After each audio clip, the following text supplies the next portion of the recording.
UP में एक साथ होंगे दो इस्तीफे, योगी सरकार में मची खलबली। यूपी से इस वक्त की सबसे बड़ी खबर। जी हां, उत्तर प्रदेश में इस वक्त सियासी भूचाल जारी है। जिस तरीके से लगातार नेताओं का दिल्ली आना जाना जारी है, ऐसे में उत्तर प्रदेश के सियासी हलकों में तरह तरह की खबरें आ रही हैं। सोचिए, एक तरफ केशव प्रसाद मौर्य दिल्ली आए हैं तो दूसरी तरफ योगी ने अपनी कैबिनेट की बैठक बुला ली है। अब इसमें क्या मंथन होगा, दिलचस्प रहेगा और जो भी इस पर अपडेट आएगी सबसे पहले आप तक पहुंचाएंगे।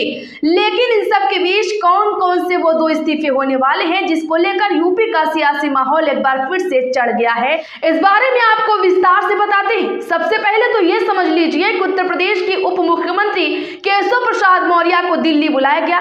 जेपी नड्डा से उनकी मुलाकात हुई और उनके साथ यूपी के बीजेपी अध्यक्ष भूपेंद्र चौधरी भी मौजूदा अध्यक्ष बनाए जा सकते हैं उत्तर प्रदेश में।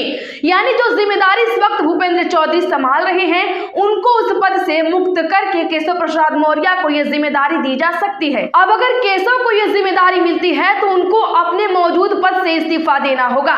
तो पहला इस्तीफा तो ये रहा और दूसरा इस्तीफा देना होगा भूपेंद्र चौधरी को, निश्चित तौर पर जो इस वक्त इस पद पर मौजूद है। सबसे बड़ी बात तो यह है कि इस वक्त भूपेंद्र चौधरी का कार्यकाल भी लगभग पूरा होने वाला है और ऐसे में इस पद को उनको वैसे भी छोड़ना पड़ेगा। और सबसे बड़ी बात, एक तीर से दो निशाने करना किसी को कहते हैं तो ये बीजेपी से बेहतर कोई नहीं समझता और ना ही कोई जानता है।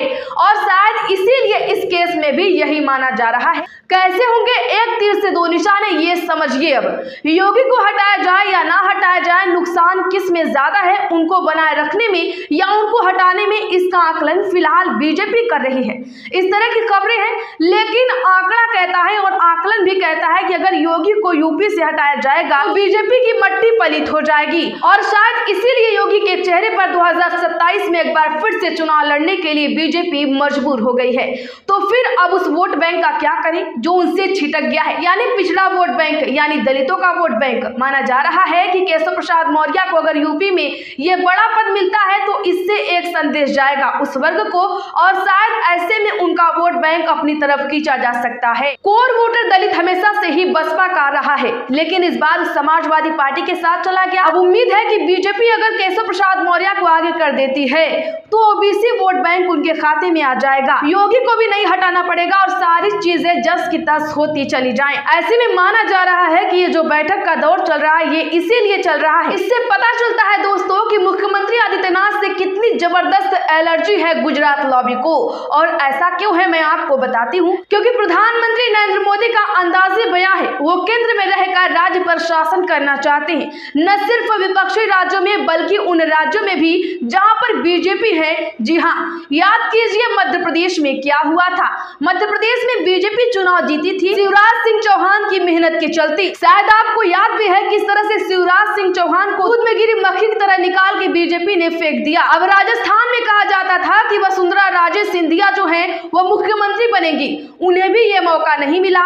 उनके दिल के अंदर कसक जो है वो बनी रही। और जहां तक उत्तर प्रदेश की बात है तो योगी आदित्यनाथ को जब से भनक लगी है कि उनका इस्तीफा होने वाला है, कई सारी जिम्मेदारियां बदलने वाली है, उन्होंने एक्शन पर एक्शन ले लिया। धड़ाधड़ कई सारे तबादले किए। जो प्रधानमंत्री नरेंद्र मोदी और अमित शाह के करीबी आईपीएस थे, आईएएस थे, उन तमाम बड़े बड़े अधिकारियों का तबादला कर दिया है जो योगी के ऑफिस में रहकर अमित शाह और प्रधानमंत्री मोदी के लिए काम करते हैं। बहरहाल आप इस खबर को लेकर क्या राय रखते हैं, कमेंट सेक्शन में अपनी राय हमें जरूर बताएं।